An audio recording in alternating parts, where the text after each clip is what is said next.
sahabat yang dikasihi Tuhan, mari kita belajar firman Tuhan lagi pada hari ini. Ini adalah minggu-minggu Paskah, ini adalah hari-hari kematian Yesus dan kebangkitannya. Kita akan belajar firman Tuhan hari ini dengan tema kematiannya memberi kemenangan dan kebangkitannya membenarkan. Kematian Yesus adalah kemenangan bagi kita. Kita menang atas segala maut, kita menang atas segala hukuman dosa. Mari kita baca bersama-sama di dalam Roma pasal 4 ayat 25. Yaitu Yesus yang telah diserahkan karena pelanggaran kita dan dibangkitkan karena pembenaran kita. Yesus diserahkan karena pelanggaran kita. Yesus disalibkan karena segala dosa kita. Tubuhnya remuk, tulang-tulangnya keluar sampai kelihatan, mukanya tidak bisa dikenali lagi. Sungguh-sungguh hancur saat itu. Hanya untuk kita, saya berkata hanya, Dia yang Tuhan rela menjadi tidak ada rupa lagi, rela menjadi remuk dan hancur. Itu untuk kehidupan kita, supaya kita tidak memiliki hukuman atas dosa kita.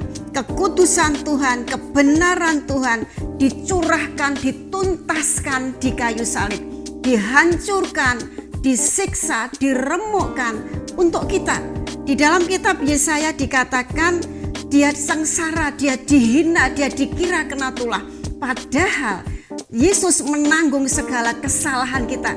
Yesus menanggung segala penyakit kita. Yesus menanggung segala kesengsaraan kita.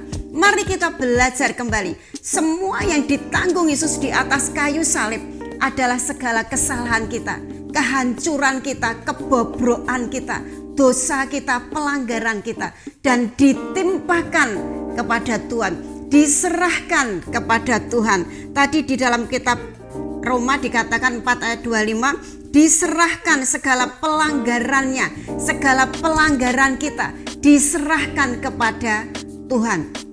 Hanya untuk kita, Yesus mau rela disiksa dan mendapat hukuman. Semuanya remuk, semuanya hancur, tulang-tulangnya keluar. Itulah yang ditanggungkan Tuhan kepada Yesus. Harusnya kita yang menerima penghancuran itu, harusnya kita yang menerima hukuman itu, tetapi kita menerima kemenangan. Oleh karena itu firman Tuhan berkata kita disebut lebih dari pemenang. Kenapa? Yang disiksa Tuhan, yang disalibkan Tuhan, yang diremukkan Yesus, yang tidak sampai tidak kelihatan rupanya lagi Yesus, tetapi kita yang diberi kemenangan, yaitu kita lebih dari pemenang. Yesus pemenang, tapi kita lebih dari pemenang. Mari kita belajar sahabat. Mari kita meninggalkan semua kehidupan lama kita.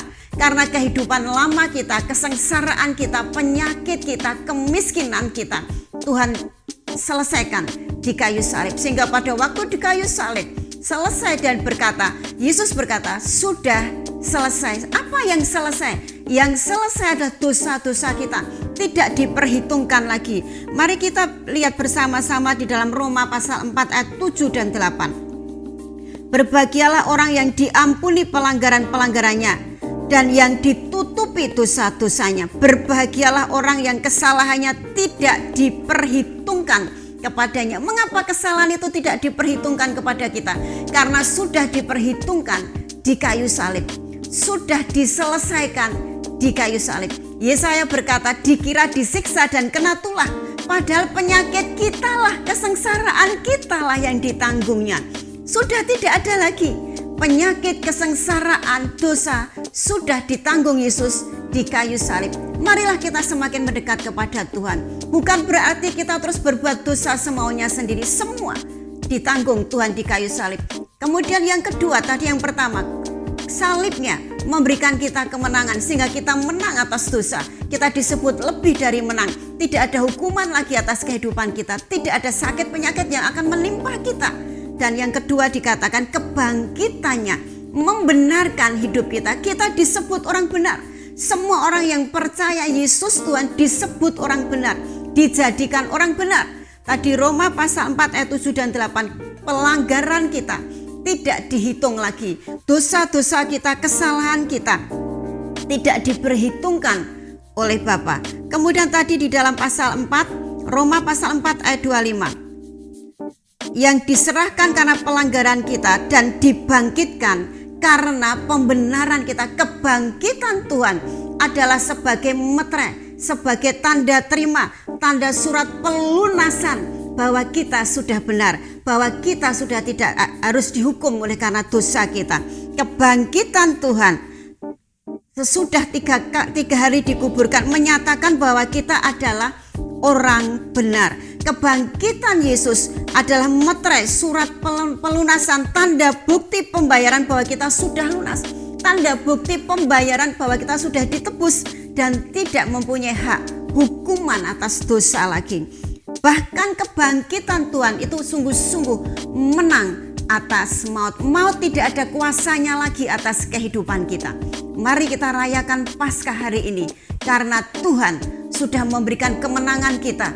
Dosa-dosa kita tidak diperhitungkan lagi karena sudah diperhitungkan di kayu salib, sudah dihancurkan di kayu salib. Kekudusan dan kebenaran Tuhan dengan puas dinyatakan di kayu salib, dan kebangkitannya menjadikan kita hidup benar, menjadikan kita sebagai orang yang benar, karena kebangkitan Yesus hari yang ketiga adalah pembenaran bagi kita.